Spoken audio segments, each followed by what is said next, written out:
Merry Christmas! Happy Christmas. Happy Christmas episode of the pod. Thanks a bunch. Thanks a bunch.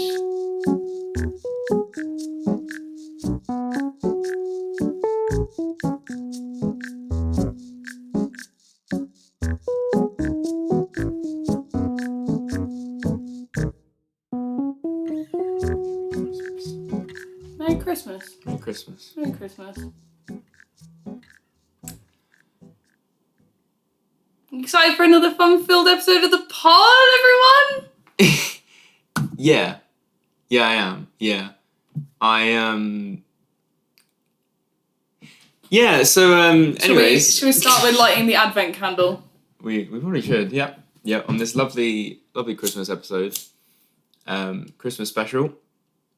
Christmas special! Yay! Lovely advent Christmas special! Oh, that's exciting. Right, we've got to keep our peepers peopled on that. Yeah, we're going to need the audience to keep an eye on it because we'll probably forget about it.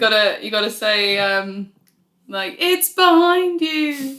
when it crosses past the yeah. although this is actually exposing the day that we've recorded this. So if this doesn't get uploaded until February, Christmas Day, this you can tell what's going on. Yeah. So while the advent candle is burning ever so bright, It's really burning actually. That's alright, it's all part of the fun. It's all part of the fun. This feels stronger than it usually is. Okay, that's fine. It's fine. So while the advent candle is still burning, would you care to divulge what you're going to talk to me about today? Today. Now it's your turn. It's my turn. Yeah. I mean, I assume, is that what we're going to do? Every other week kind of swap? It's loosey-goosey. It feels right. It feels right to keep it 50-50, doesn't it? Well, Although you might not do more than me, but... Now we'll see. It's loosey-goosey. God, he's really... Oh. It's really tall. Anyways, today I'm going to be talking to you about tone-deafness. Are you now? I am. Sorry, could you repeat that one for me? No. I'm deaf. Tone deaf. Well, actually, as you'll find out very soon, it's got nothing to do with your actual hearing. Does it actually not? Nothing to Well, do that's with very interesting, actually. Yeah, it is. I'm Well, excited for that. Lots more to come. Sorry, this candle is Why is crazy. You're probably not even be able to see on the camera, but is there 2 wicks? I don't know. 2 John Wicks. 2 Jonathan Wicks? Jonathan Wicks? Why does it look like that? Not a clue. It's like rock. Molten candle. Anyway, it's dripping. No, it's alright, don't worry. Is it dripping on the plant? Yeah. No. No, it's fine. it's fine. So. Jonathan's doing well. Oh, so this is exciting. Okay. So where do you want to begin? Where feels right? Well, I'll tell you where it feels right. That is a definition. Oh! So it's also known as amusia. Okay. You know, a music. Is that officially Cool. the pronunciation that is what it's called. Do we need to get a pronunciation guide? I don't actually know. Hang on. Edit this out. Amusia. Amusia. Anyways. Okay. What was I saying? I've got to be quick because the advent candle was So about to go. we were talking about Tone-Deafness. Tone-Deafness. I was going to give you the definition of amusia. Yeah, give me the definition. Give us the definition. Yeah, I'm talking to you. No one else here. We just sat in our flat. Oh my god, sorry. Talking to ourselves. Gone insane. 4th wall break. Whoa. Hysterical. Okay, give us a definition. The inability to perceive differences of musical pitch accurately. Okay. And that also... Yeah, that checks out. That also involves, like, musical memory. Okay. Oh my god, it's leaking out the... Can you okay. see? Yeah. Oh, it leaked into the bubble and then, like, solidified because it got too far away from the flame. You're going to tilt this so let it go. People might be able to see... Good. Oh, hang on. That looks mental. Let me pop it here. That is terrifying. So that everyone gets a nice little look at the leakage. That is... We'll leave it for another second, just like that. Okay, so you said about the definition was not being able to differentiate tones. What was the other part of the definition? Yeah, musical pitch accurately, but also to do with memory. Memory, that was it. Pitch and musical memory and recognition. Oh, okay. So yeah, I'm going to tell you a bit about that today. That's exciting. Shall we blow out the advent candle together? Oh, is it ready? I think so, yeah, it's ready. It's fully baked. Okay. Wow. You put a lot more into that than me, you can tell. I put all of the effort in. Yay! Advent candle! Thank you, advent candle. Happy Christmas special. Say thank you, advent candle. Is it weird to have a special Christmas special in the second instalment of a thing? I mean, it's not really. It's just depends on when you film things, I guess. Yeah, I guess it does, yeah. Okay, so... When this goes up in February. Yeah, March, maybe. Christmas special. Easter. Easter special. We could doing an Easter special, obviously. What, we're going to do Easter egg hunt in our, 1-bedroom flat? Let's write that down. Easter egg hunt? Easter egg hunt. Easter special. Special. Halloween special is obvious. That's easy because we're dressing up. Obviously. We're doing some sort of Halloween fancy dress. And we need some ideas for our Halloween, because we'll have to start making the costumes now because it's February. Yeah. What are the ones? It's actually August. Okay, I guess we could do a New Year's special, but No, birthday special. Oh yeah, okay, fair enough. Birthday special for you. 1st of January. Thank you. We've got to think of some sort of idea for that. I don't know. Little party poppers. We've committed to the bit. This is kind of, that's my thinking. We've committed to the bit. Well, like I said, it's loosey-goosey.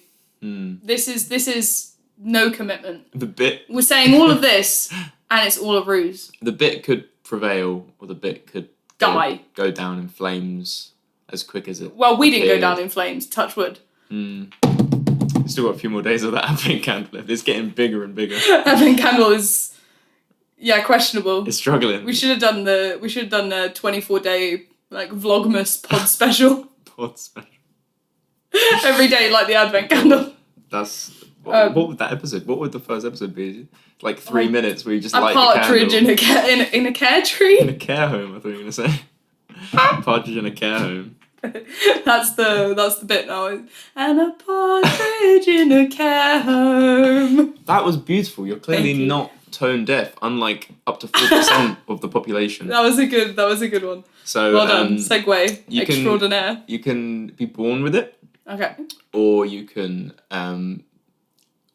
get it from an injury, dark moment. An injury? Yeah, if you have brain trauma, you can. Oh my god, I did not know. I just thought haha, people are tone deaf. That's funny.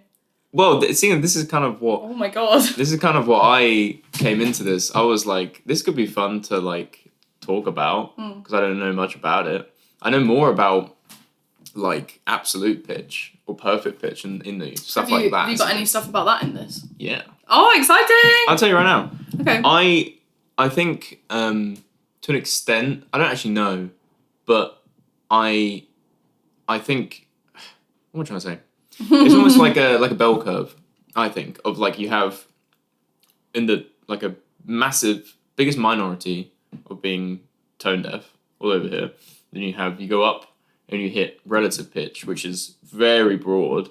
That's it's only really 1 point that's tone deaf, 1 point that's absolute pitch, and everything in the middle is just relative pitch. Oh, okay. So the vast majority of people fall in relative pitch or having relative pitch, and then again, very few people have absolute pitch. Interesting. So yeah, I think it's not that it's that cut and dry that it's just a scale.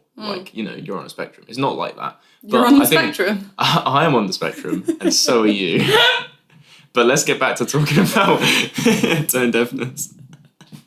That's besides the point. That was good, yeah. I don't know why you changed the topic like that.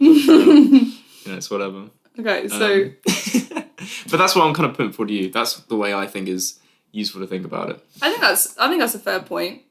Because you hear about people being tone deaf, but you don't hear anyone be like, yeah, Timmy's got a pretty average pitch recognition. Yeah. I guess that's it's kind of hard to measure that, because also why would you measure that? That's actually a very good point, because I was surprised that there's been a fair bit of research done into this, and my first thought was that's great, but of all the things to research, waste funds and resources on. I don't mean it like that, because I think it's really interesting. But like, it makes sense that it's not like really, really like, it makes sense that not everyone just knows about this stuff. Yeah, that's fair. The way that like you know about other like things that are actual problems and like actual severe things. That's makes sense actually. Yeah. So when you say people are born with it, is it like, did you get any information on, is it a genetic thing? Like, do we know anything about how people can be born with that? Because it's not like being born with blue eyes. Like, oh my god, he's just like you. He just looks just like his dad. He's tone deaf as well. Like, he's just like his dad. He's tone deaf. Yeah, exactly. I don't know is the honest answer. Okay. It's definitely genetic, because, well, I guess to be born with anything, it needs to be genetic. Because everything comes from genes. But other than that, I don't really know. Scientists, let me know. Is it a dominant or a recessive gene? Yeah. Tone deafness, amusia. I want to see all the scientists in the comment section. Morgan Grosser, PhD. Yeah. Yeah, okay. But the thing I think you'll find is interesting, lots of things I think you'll find is interesting. I've basically targeted the things that I found out because I think you'll find them interesting. Oh, perfect. So I think you'll like this. Okay. But anyways, lots of things. We'll maybe we've rushed through this a bit, so we'll go through. I'm going to go through and kind of spell everything out so we're all on the same page. But a little fact for you now is that the being actually tone deaf, actually having amusia, is very rare. Like really rare. And how again, rare are we like, talking? well, like I said it was like 4% of the population. I found that somewhere. I think that was in the US though. But I think very likely it's less than that, because the majority of people who think they are tone deaf actually just have, they're not actually tone deaf. They're just very low on the bell curve of relative pitch. So it's a lot of, it's a bit like anything that's on a spectrum or a curve of any kind. Like, a lot of it is a lot of the percentages and stuff are relying on like people.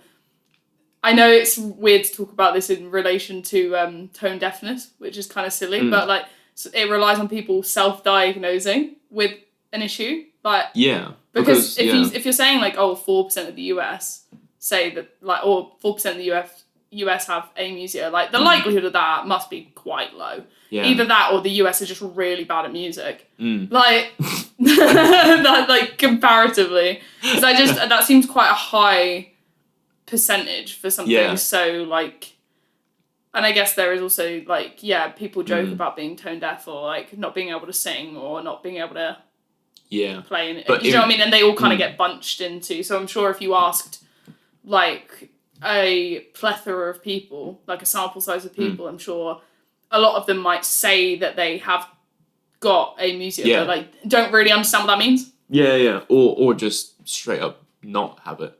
Because again, like you say, like, it's not something you're gonna go and get diagnosed. Why? Like, why would you? There's no benefit to it. I mean, like, I've heard things that people with amusia can find listening to music to be like a bit uncomfortable. And like, so I mean, but at the same time, I'm not sure. Again, I don't know because I don't have it, but I'm not sure if that would impact your life enough to be like, I'm gonna go with the doctor. I would say, like, if you were, I don't know, like, there's probably some research, in some deep archive of the internet, to say, like, that maybe gives me an answer to this. But I was gonna say, you said about like, it can be painful, or there's like a little bit of information to insinuate that listening to music can be painful. I'm discordant. Sure. Yeah. Oh, look at you with your big words. I don't know. But people that probably experience that, I can imagine they likely are only going to get diagnosed with tone deafness because they go to the doctors about something, what they think is something else, and they say that as a symptom. And then, maybe. Same way that you can go to the doctors thinking you're really, really ill with something, and it turns out you haven't got that thing. That's just a symptom that also is... of like something else. Part of something else as well. Yeah. So. Sorry, what are you looking at? I just looked You're looking at my bell curve. Yeah, I think I am looking at your bell curve. Sorry, I just got distracted there. The girls that get it. I'm not sure why. Something just caught my eye. I couldn't tell you what. Yeah, so... Happy Christmas, everyone. Yeah, so... it seems to be, in the majority of cases, if you think you're tone deaf, you're very likely not. And you just have pretty bad relative pitch discrimination, all this kind of thing. And therefore you can improve. You can, if you have relative pitch, you can improve your relative pitch by practicing, by, all sorts of stuff. And if you have amusia, you can, but it's really very hard. Yeah. Because I was going to ask, you might only know it in relation to tone deafness, but for people with like perfect pitch, is that something that is like you kind of said, like it's something that people can have, like they can be born with it kind of thing. But is that something that like they just have this thing, it can't be improved upon? Because the implication of the word perfect implies that there's no upward motion, like there's no ability to progress said skill. Yeah. You just come out of the womb and you just know, like, everything. Yeah. So I'm curious, do you know if there's any sort of like... Very good question. The perfect question, if you will. Because absolutely the opposite of that is you cannot be born with perfect pitch. Oh, okay. You can be born, you can have amusia genetically. You have to learn perfect pitch. That's so interesting. So either you are just normal or you're tone deaf. That's crazy. Well, that's kind of the implication, because everyone starts off at a different level. You're normal. But I'm sure there's probably some like science behind like if you play babies loads of classical music in the womb or something like. This is it. So with absolute pitch, it's like closer to 0.01% of the population. Wow. And it is because you need to learn it. And your point at which you're able to learn it is when you're in your point of your critical period of development, of auditory development specifically. And that is like when you're like 5. Do you know what I mean? Oh, wow. It's like when you're really young. So you have to learn it. And you also have to learn it at a point in your life where, to be honest, you're kind of unable to really want to do that on your... Do you know what I mean? Like, you're too young to be like, there's this thing called absolute pitch. You have to do it before you're aware that... I want to learn... Help me learn this thing. Okay. Your parents basically have to teach it to you. So, kind of like... we both had different musical backgrounds growing up. But I think it's safe to say that your background, that your pitch and your ability to distinguish things and like your memory and recognition of like just, I guess, music generally, whatever, but is significantly better than mine. And I think that kind of ties into what you're talking about here, because you growing up, like, I don't know when you first started doing, like, playing whatever instrument you first played. Was it horn? Yeah. Yeah. Well, I don't know exactly when you played, but I know you did when you were very, very young. Yeah. And also, pretty much everyone I can think of in your immediate family plays instruments. Like, actually plays them, as opposed to just listening to them. So I'm sure that is something that has, you say about, like, the critical development, like, auditory development period. Like, you've probably... like, it probably has sunk in for you over time a lot better than it did for me. Whether, I bet that's crazy to think, because I think, from my perspective, that you did a lot of music growing up, and that a lot of your life was music orientated, and yet I can imagine you probably don't have perfect pitch. No, well... Which is crazy to imagine how much you must have to learn it to... Yeah. Massively. Be considered perfect pitch. Yeah. And like I say, like when you're a kid and you're in that point of like that critical period, like it's like you you develop so much quicker than you ever could as an adult, just because that's how it is when you're a kid and you're growing up. Like, and yeah, it's just one of those things that if you're in that age bracket, it's something you're able to develop. But as soon as you get past it, like, there's just no chance. So crazy. And there was a study, which was in 2004, which is a while ago now. But it looked into exactly this. It looked into perfect pitch, and they found that this was in America. 14% of students from this school that they tested that begun studying music between the ages of 4 and 5 passed a test for absolute pitch. Wow. And the students who started their training later were less likely to have absolute pitch. And then none of the students who started past their 8th birthday. Wow. Yeah. So, I mean, I'm mental. not 100% sure when that critical period is. It's probably slightly different for everyone else. But it's definitely before you're 8. Wow. Which is crazy, right? That's really young, because I expected you to say, like, you know, people who started learning at, like, 10, 15. Yeah. Sort of age bracket. Like, before I looked this up, I was like, I know it was young, but I was like, it's probably when you're, like, under 10. I reckon, like, if you're 9 and you start, you'd probably be. But apparently not. Wow. So, that's crazy. Very interesting, right? No wonder I've got such shit pitch. No, you don't. What you have is relative pitch. Oh! Which is, to step back for a minute, it's the ability to identify musical notes or phrases by determining the intervals between notes. And the difference between that and absolute pitch is that with absolute pitch, you hear a note and you just know what note it is. It's crazy. And if it's in between notes, then you know it's in between a C and a D. When tuned, you know, in the way you're trained. When tuned, usually the most common way. And yeah, that's kind of the difference, is that with relative pitch, no matter how good your relative pitch is, without context of what a specific note is, you don't really know what exact notes you're like playing or hearing, unless you have a point of context. That's interesting. Yeah.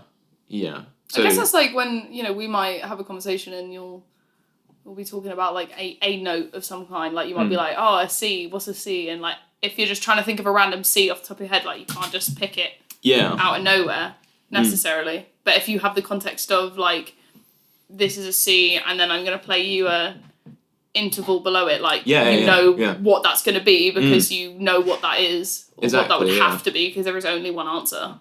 Like as soon as someone with relative pitch, if you give them a C and you tell them this is a C, and then you say, okay, figure out this note, like, okay, I'm going to play you a different note, not tell you what is the note, they can figure it out.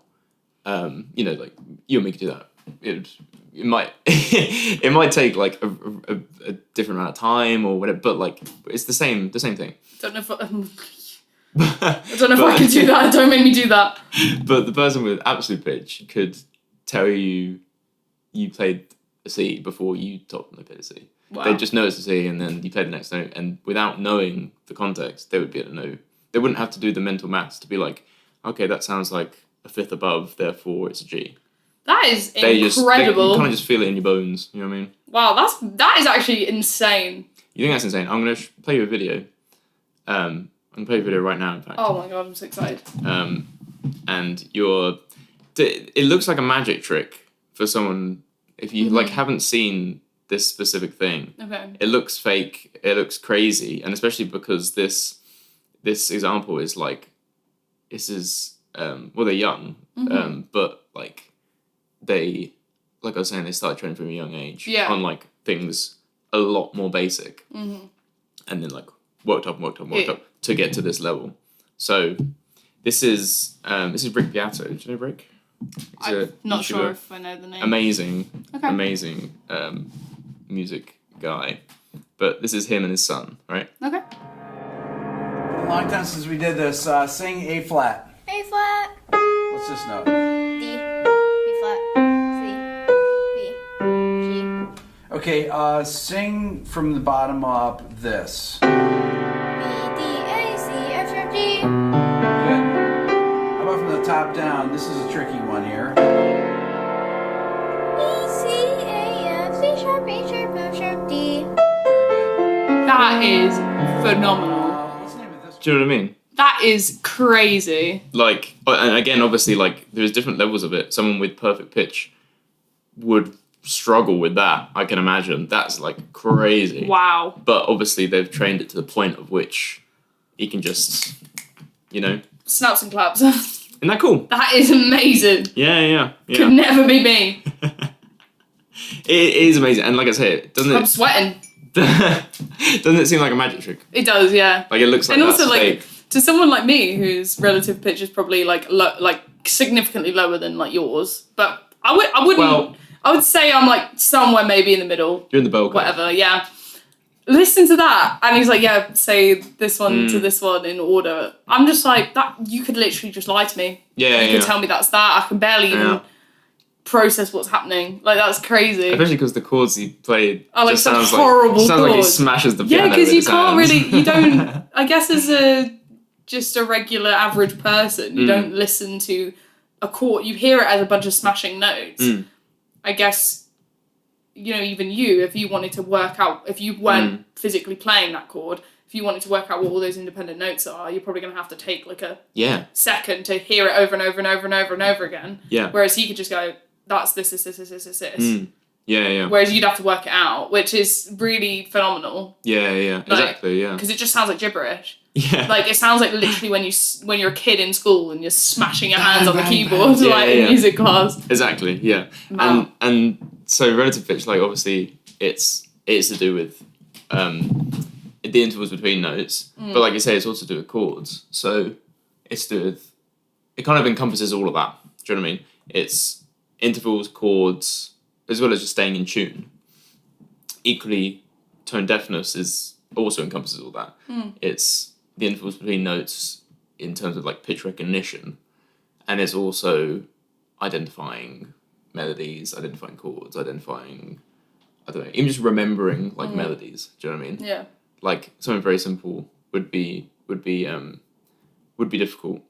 But Obviously, we've just established that being pitch perfect means sorry, I was just thinking of the film Pitch Perfect. But I did wonder how long it would take. having like perfect pitch or whatever, it's, you know, clearly it's something that's like been learned, but it's just crazy to think like you can learn something that in that tiny little like age gap, you can learn something to that extent that you can be that like just fluent. Yeah. Like, if like you catch that development it's point, just crazy. It's interesting to me because Everyone's got to start. If anyone out there has kids below the age of 8, start training them now. but also like it's funny to me because like obviously like absolute pitch can be useful, sure, but like it's just a flex, isn't it? Yeah, that's not as useful as like really, really good relative pitch. You know, just being able to say like, oh, these are like, you just played these notes. Like, that's cool. But like, that's fine. Obviously, very impressive. But useful, like, if you're a musician, it's way more useful to be able to know, like, I don't know, what context that is in the key, or like what chord that makes up, or, do you know what I mean? So it's not exactly something you're gonna, like, It's like people who, it makes me think of jazz music when, I can't think of an example obviously, but when sometimes people can be really good musicians but they're terrible jazz musicians because they know the answer to things but they can't improvise an answer in a way. So the thing that's interesting or funny to me is that like it's not necessarily pointless, but like for something that you have to so specifically train, like you have to be like, I'm gonna give my kid perfect pitch. Yeah. And true. like the result is great. And surely, but the result is just like a party trick. yeah, and surely if you're gonna get that far, like I know a lot of people, like it's very common for parents to be like, I want my kid to learn, I don't know, piano because it's a good skill to have. Like the classic thing of like you want your kids to learn like an instrument or a language, like because it's like really good for development and like it's, you know, it's helpful or whatever. Yeah. But yeah, like there's a difference between like teaching your kid something or wanting your kid to learn something and just wanting them to learn it for the sake of it. Whereas, like, yeah, if you have to learn something like perfect pitch, surely the person teaching it has to also be very, very good at, one, teaching, and two, music themselves, or have very, very good relative pitch to be able to instill that ability onto someone else. Like, surely it can't just be, surely it can't just be absorbed. Like, no, well, you can't just get your kid to listen to a hell of a lot of Mozart and suddenly they just are a genius. No, but in essence, what you need to be in order to pass it to a kid really isn't that, well, not as much as you may think. Because all you're really training is what the notes are. So True. All you need to do is play a note and make the child aware of what you call that note. And with AI, you can just stick them in front of a tablet and that'll do it for you. It's crazy. Our sponsor, ChatGPT. They don't want to sponsor us. Why would they? I just said that, so I don't think they're going to sponsor me. So, so you said about like how, like me, and like how, because I joke around often, you know, hear a silly sound or whatever, and then try and guess what the note is, and how I do that is through pitch memory. Yeah, basically, I just try and remember what a pitch is, and then use relative pitch to determine an interval from that note, and then therefore figure out the note. So I think a C is like C. That feels like a C. I might be wrong. We'll find out in post. We can find out in post. We will, yes. And there'll be a big asterisk at the top here, and it will say what note you just sang. What note I sang, or if it's in between notes, which it probably is, because I don't know. I don't have a reference point. I don't have perfect pitch. But anyways, so like when you make a funny sound, I'll think in my head, right, if that's a C, and the note you just sang was the note you just made. I think it was a C sharp. That just, you know what, if anyone listening has absolute pitch, that probably just massively triggered them. That's crazy. That felt so like a C sharp. Again, it might not be. I don't know. We'll know in post. But like we'll know in post. But like you know, if that was like a perfect C sharp, God, anyone listening with absolute pitch is gonna be so upset, so triggered. Gonna get all the hate comments. Oh, I can't wait. From the like 0.1% of the population. Yeah, you couldn't have done that more perfectly. That was great. That was honestly great. So yeah, like I say, that is the biggest difference. Yeah, is that I don't know. I'm just guessing. I use pitch memory to guess and then hope the best. So you said there was quite a lot of research that you found, like on like a surprising amount on like tone deafness, like going back to that for a second. Like, what kind of things did you find from like digging through all of that? Yeah, 100%. We can talk about that. Okay, yeah. So I found a couple of different things. Yeah. Both in 2007 for some reason. Oh, good year for research. Great year for brain studies to do with music. Amusia. Great year for my tone deaf friends. So for the tone deaf community, 2007 was a great year. One found that, or it was looking into the levels of white and grey matter in different parts of your brain. What it found was there's a correlation in cortical thickness in regions of the brain that are important for musical pitch processing. Whoa. Exactly. In Crazy. people with amusia. And it's actually similar to different neurological conditions. Oh my god, I'm so invested. Tell me, what are they? Like I said, I've tailored this to you. Like, I know you'd like this. So I've got a little quote here. Or it's kind of I summarised this, but I'll read it more or less as it is. So in the normal developing brain, neurons generated deep in the brain follow a highly specific migratory pathway to navigate to predetermined locations that define the 6 functional layers of the cerebral cortex. Wow, so many words. I know, it's a lot. Take a big breath. Next sentence. However, in some individuals, subsets of neurons fail to migrate into the developing cerebral cortex and remain as nodules, I think it is, of neurons that line the deep brain or ventricular surface. Okay. Wow. Which, it's a very long sentence, in turn may lead to increased cortical thickness. So, all right, I don't get it. Bunch of jargon. skip to the point. To summarise. This form of migration, so Yeah. that whole process, it usually, or not usually, typically, is typically the reason why people have epilepsy. Oh, wow. That's kind of the cause of epilepsy. Like that whole thing is associated with epilepsy, and it's also associated with dyslexia as well. That's really interesting. So that that's They're like very different things as well. Yeah, Like yeah, very very different neurological yeah. disorders. and so that's associated with those two, and they found that it's very similar. This cortical thickness, and in ways that have been caused by all those long horrible words I just said, that result in epilepsy or dyslexia. If that same process happens in a different region, it can result in amusia.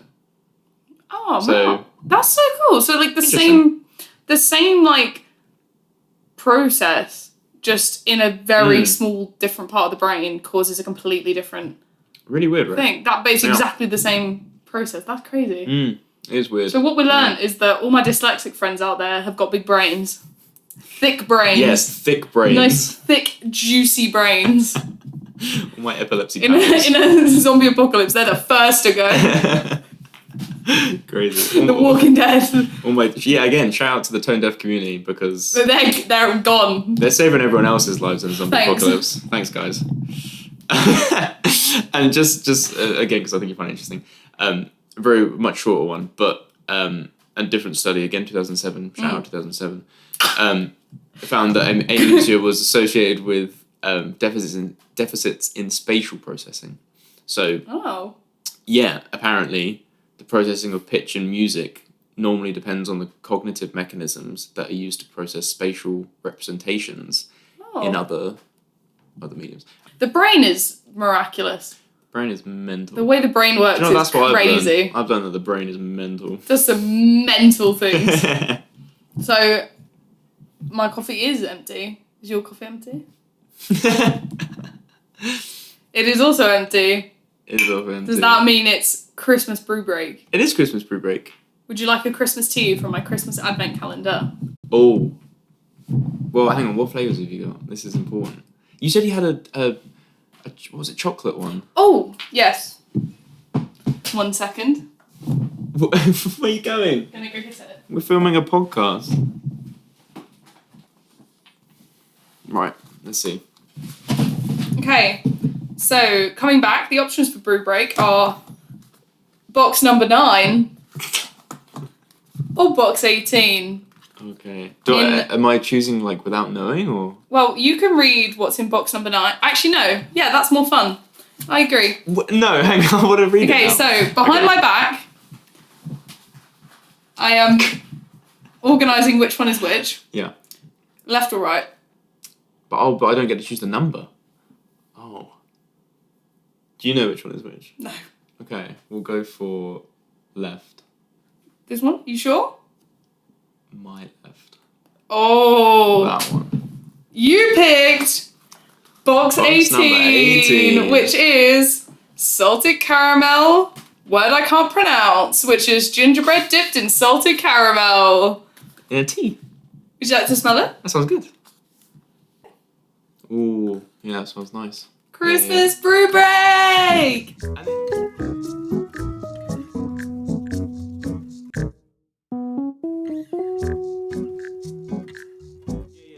But before you go real quick, could you, do you know what a C is off the top of your head?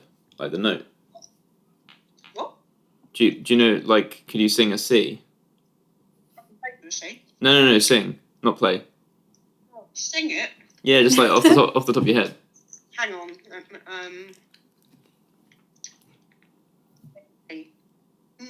No, hang on. I'll have to work it out.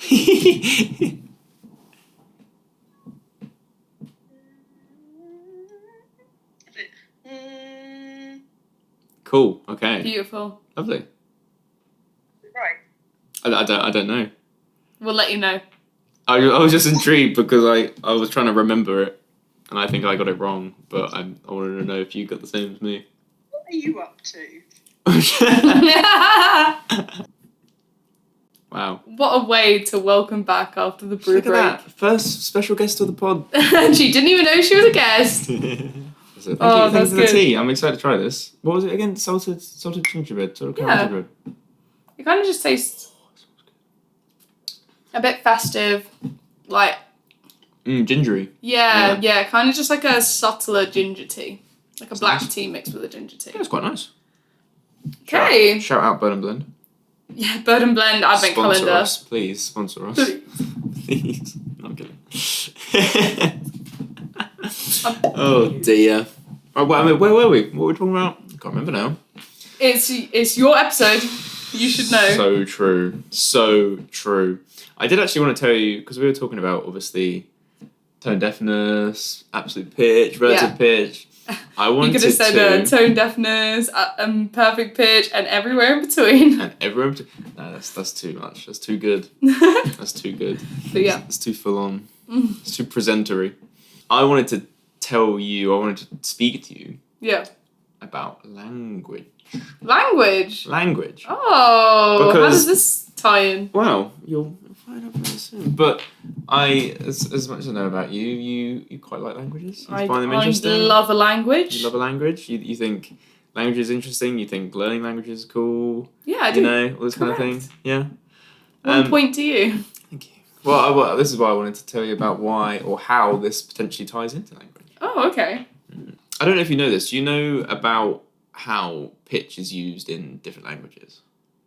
I mean, Again, vaguely, because I know like a lot of languages, you have a lot of like intonation changes. You know, things like upward inflections, downward inflections, things like accents on top of letters affect the pitch, and it kind of can affect the pitch, or sometimes like I don't know a lot about it. I just know it is a thing. Yeah. But I'm not a language specialist. No, and I mean obviously neither am I, but I did think this sounded very interesting.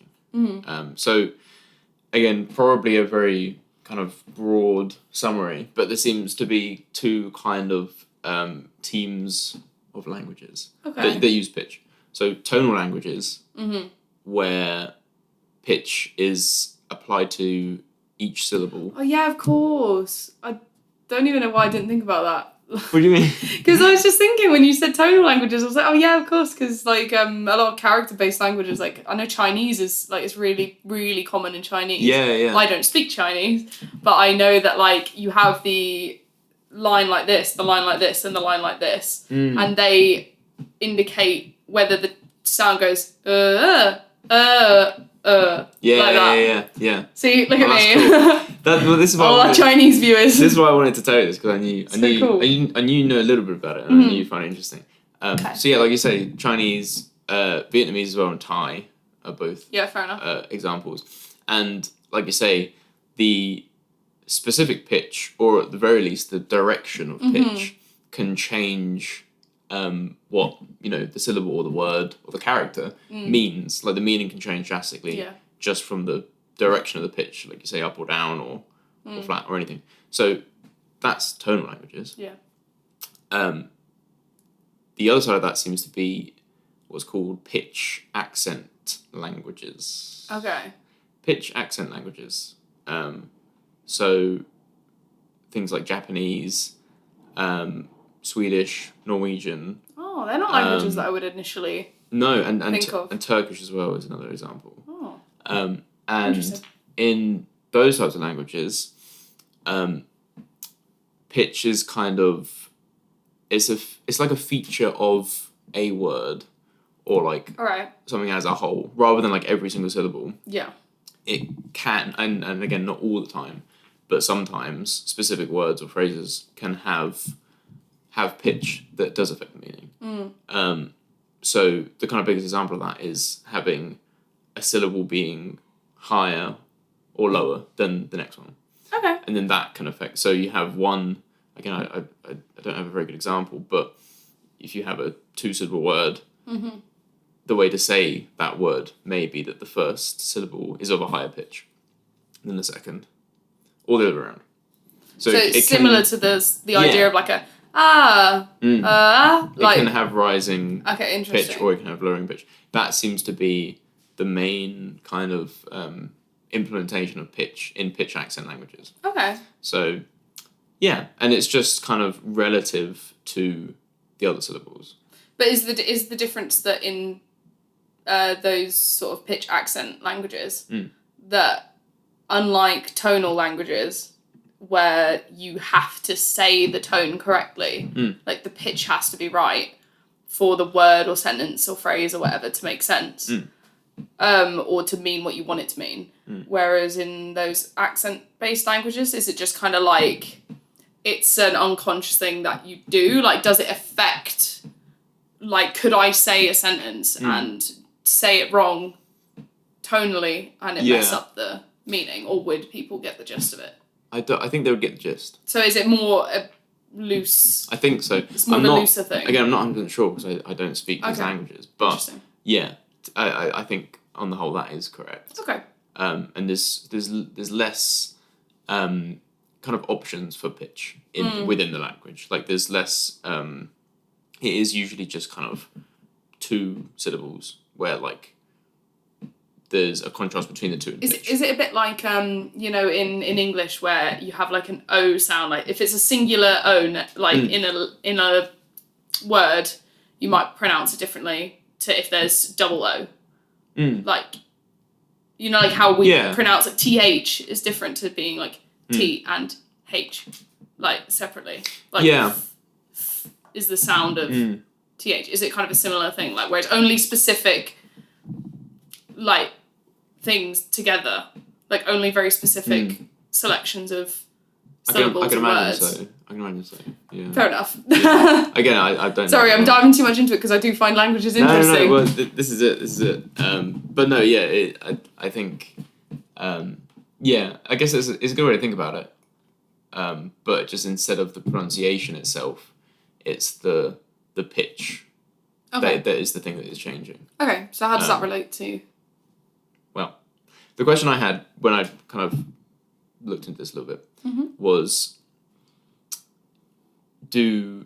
but because you need to, in order to literally speak that language, especially a tonal language where pitch is very important. Yeah.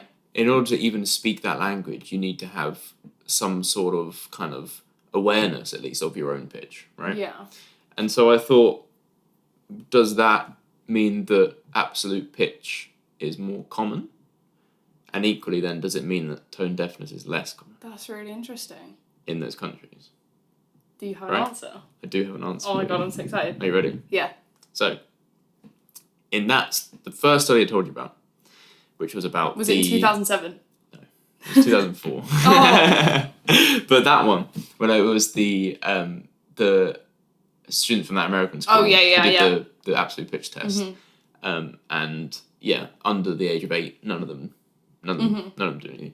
Well, they did the same test to a group. Okay. This is the same study. The same test to a group of students from Beijing. Oh wow! And they found that 60% of the students who had begun studying music between the ages of 4 and 5 passed the test. Wow! Compared to the 14% in America. Crazy. So yeah, and Beijing, you've done it again. But isn't that interesting? So that is amazing. Obviously there's other factors at play, but more or less. That must be a huge factor. Like. More or less confirms, like in theory. Again, this is very loose, but in theory, the main difference between these students is the language they speak. Surely that makes this is probably quite obvious, but surely that means people with amusia wouldn't maybe they would be able to, but they would find it very, very hard to learn Chinese, let's say, as opposed to, it's a very hard language to learn anyway, but as opposed to maybe someone with sort of standard relative pitch. Yeah. Like, that's kind of interesting that it can be, I guess maybe you wouldn't think about it like that. It depends. You have to be a very specific person to, I think, have amusia for one and also want to learn Chinese. And then maybe Vietnamese as well. I think that's interesting that it would affect you and you wouldn't notice. But that's the thing. I think more so you wouldn't notice because you very likely wouldn't know if you had amusia and you went to learn these languages. But funny enough, another study was looking into exactly that. It was looking into whether the musical pitch processing deficit of people with amusia, whether that also impairs pitch processing in tonal language, speech patterns. Yeah. Exactly what we're talking about. Isn't that interesting? Very. So this is what I mean though. Like, there's been quite a few studies. Like a about lot this, of really like, specific very studies. specific things. Like And, just the fact yeah. that they did that one study from 2004 in like Beijing Yeah. and also in the US. Yeah, really interesting, right? Like that's kind of I didn't expect you going into this to find so much But I didn't either. detailed No. information. Like I didn't this. either. No. Yeah, you know, cool. shout out to the people who did these studies. Like, wow. It's great. It's really great. And the answer is even better. Oh. They found that the musical deficit was found to be associated to the impairments in lexical tone, discrimination, and identification. Okay. So the problems they have with identifying musical things like relative pitch, the problem they have with the aspects of relative pitch do translate into lexical tone, Interesting. but not in their production. So if you learnt language, you could produce the pitch differences needed to speak a tonal language, but you said person may have more difficult interpreting other people's or Oh wow. in identifying other people's. That's amazing. That's so Yeah. interesting. I wouldn't have thought that. No. Because like you'd think like it seems so obvious to think someone learns a language, they know. Oh, you've said that word back to me, so it means that. But that's really interesting. So it is very much like the repetition of it is possible, but I think it's a very subtle thing. the input is getting a bit skewed. I think it's probably more subtle than that. I'm sure if you've gone to the lengths to learn that language, Yeah. or the probably 0.0001% in Beijing that have amusia, I'm sure you wouldn't notice it. But that's really fascinating. Yeah, it's cool, right? It's such a subtle thing. Like you would never think to ask that. I think it's massively subtle, and in this paper as well, I think it kind of proves that it must be the kind of thing where there is a correlation, but in practice, it's not something that's going to be noticed, because they say that future studies should kind of do similar research, but look into things that are more subtle, like the perception of emotion and humor.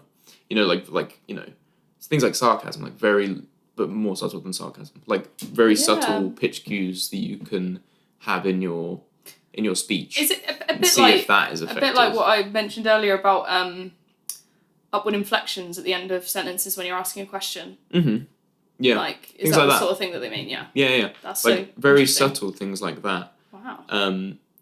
And the amusia rabbit hole goes really deep. Yeah, well, this is it, because you know they say that like pitch variations can make a syllable like stronger or change like the stress of the word, like the syllable that's stressed, and just kind of allow for like different interpretations or different, again, very subtle, because we're talking about we're talking about the way a word makes you feel, honestly, more than the word itself. Yeah.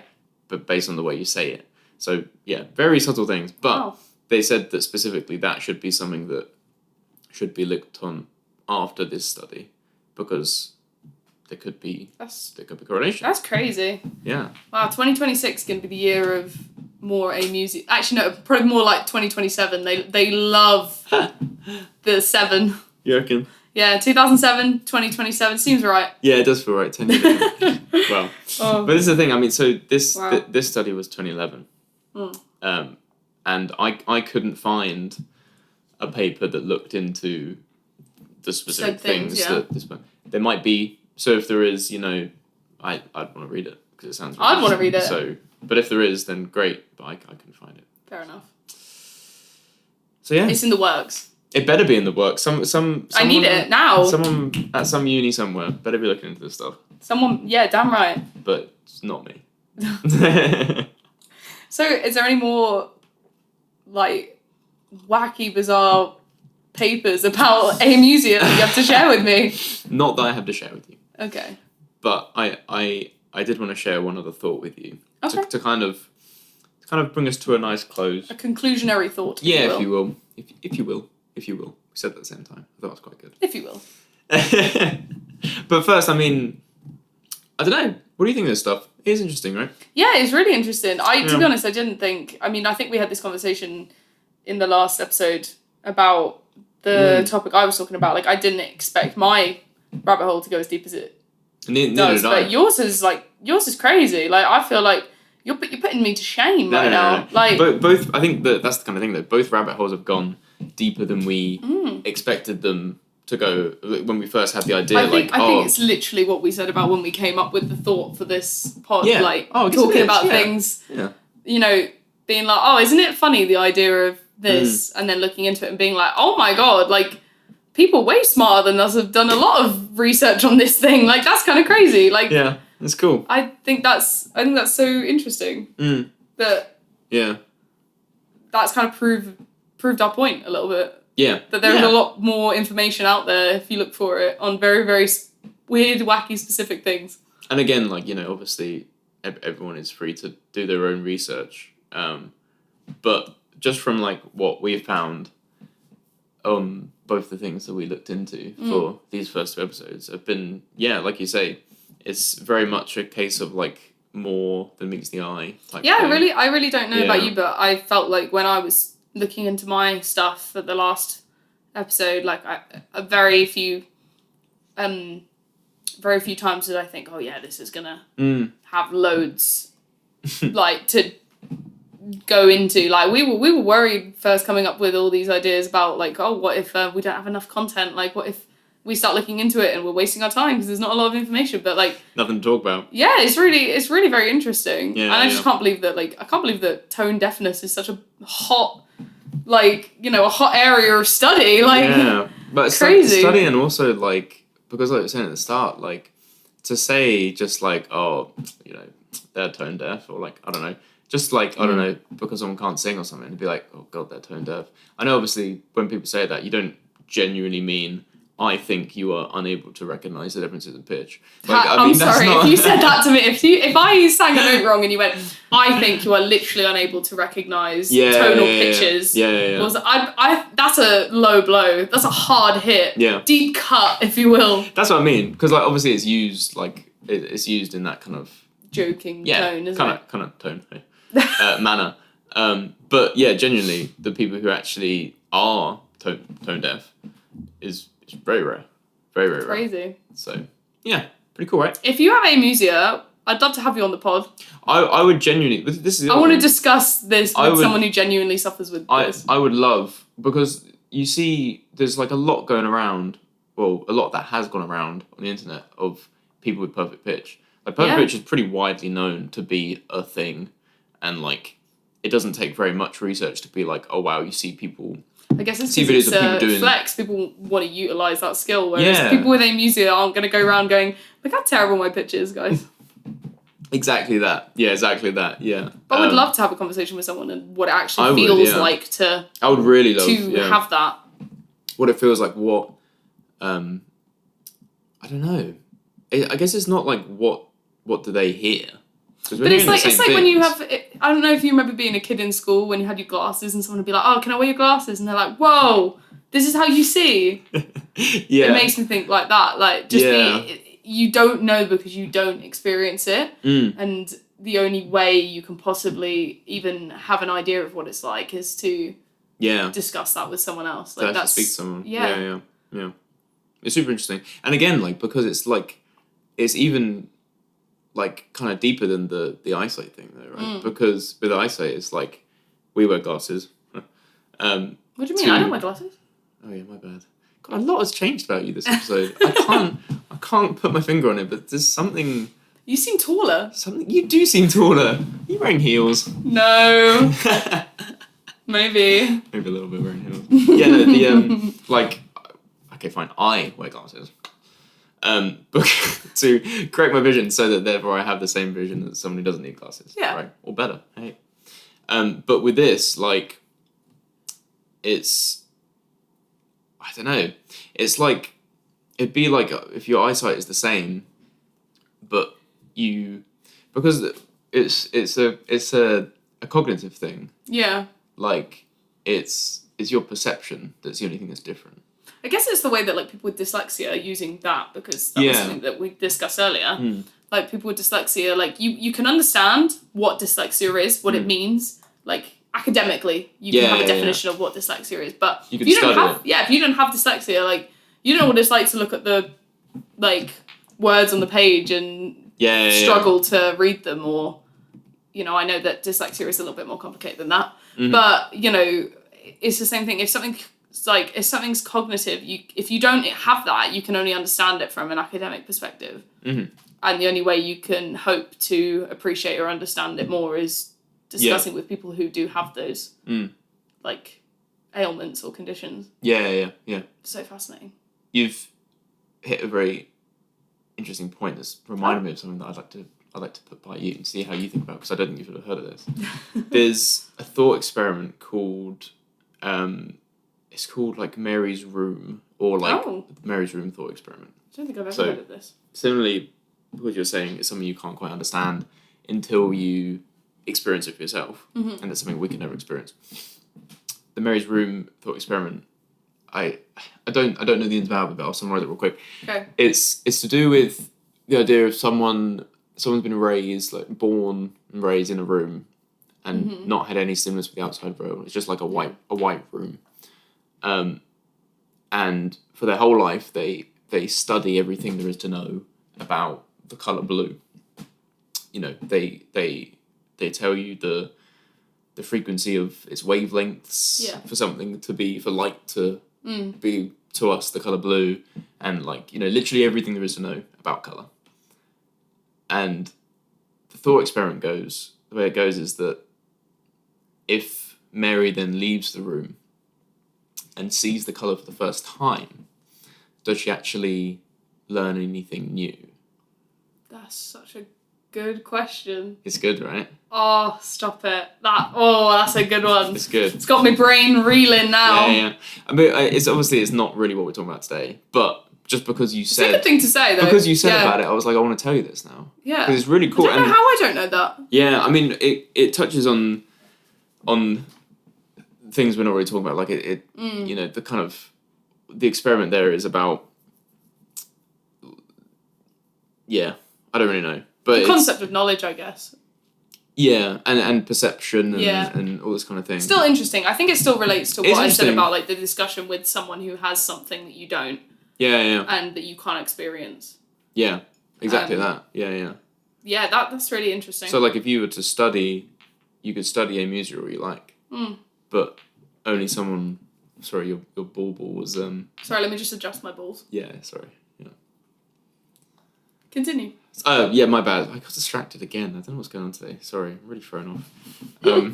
What was your conclusionary thought, by the way? You could study all you want about amusia, or you could study all you want about absolute pitch, but unless you have those things, you could never understand it. Yeah. Or you could never experience it. Yeah. You could understand it. You could never experience it. I thought that was cool. Yeah. So I wanted to share that with you. Yeah, it is cool.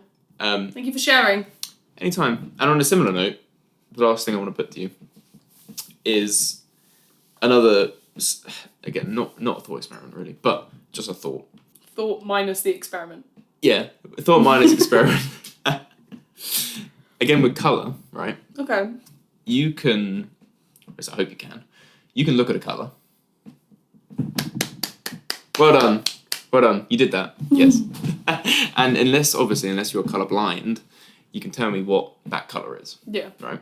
If you were to close your eyes and see absolutely nothing else, with no context, and a colour somehow appeared in, well, maybe if you're in a dark room, maybe it's a better way to put it, but, and then a colour suddenly appeared in front of you, you would be able to tell me what that colour was. Like, do you know what I mean? Like, if we're in pitch black and I showed you the colour green, you would be able to tell me that's colour green. I'm not seeing any colours yet. No. Keep your hands there for a bit longer. You're nearly there. Keep trying. You're nearly there. But yeah, no, sorry. So my question, right, was if we can identify colour with no context, why can't we identify pitch? Like someone with absolute pitch. Someone with absolute pitch can tell you what note something is. Is that something to do with, you know, for the average person, like, I feel like that's a deeper question about the power of visual versus auditory stimulus. I Because think it is, yeah. how our eyes function versus how our ears function. You know the classic thing people say about like if you lose your eyesight, your hearing gets better. Yeah.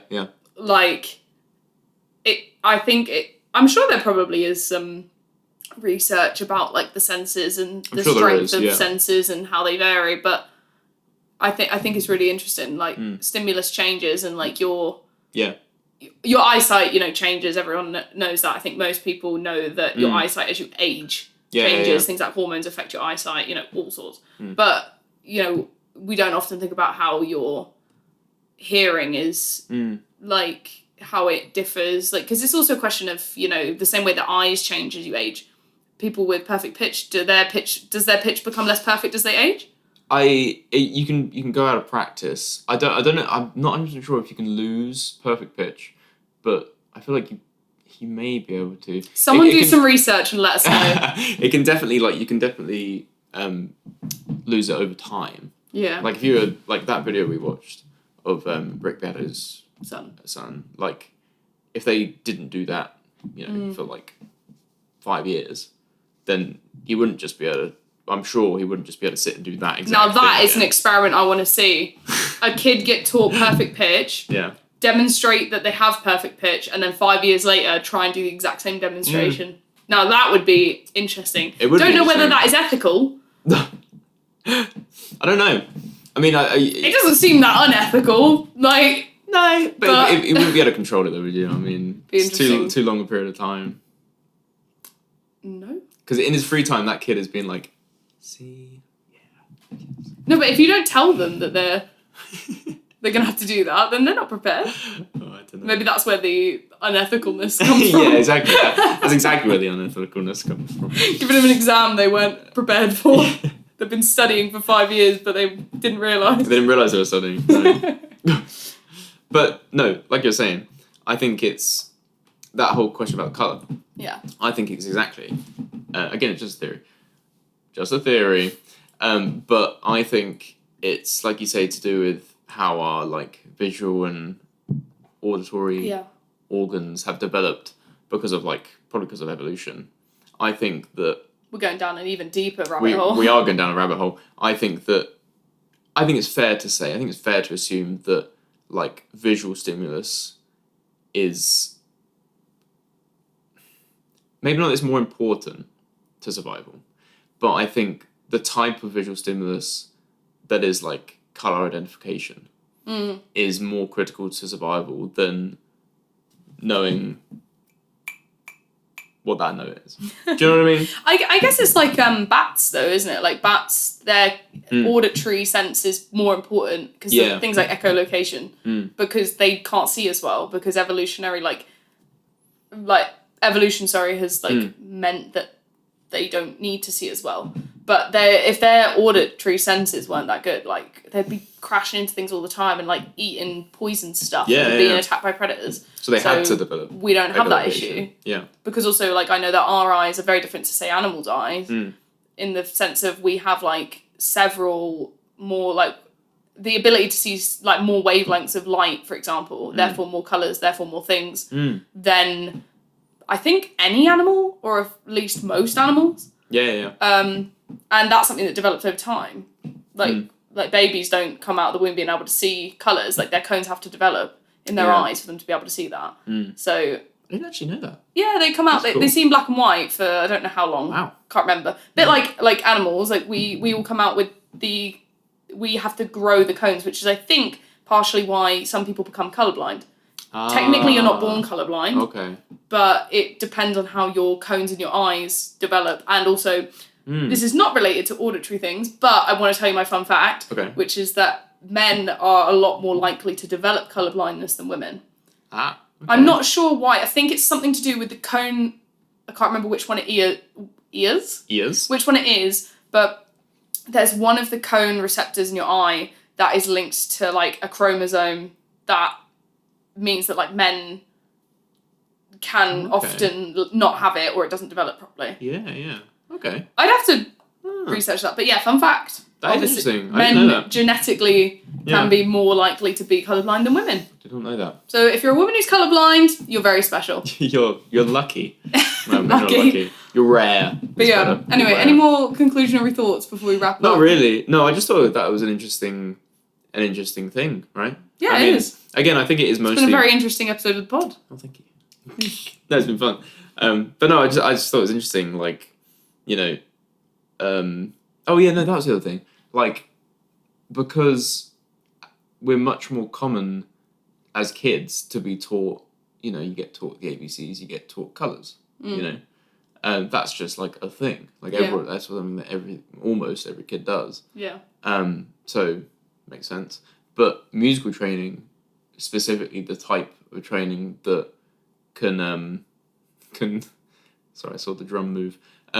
That can that will Distract. help you learn absolute pitch. Yeah. Like that isn't taught really.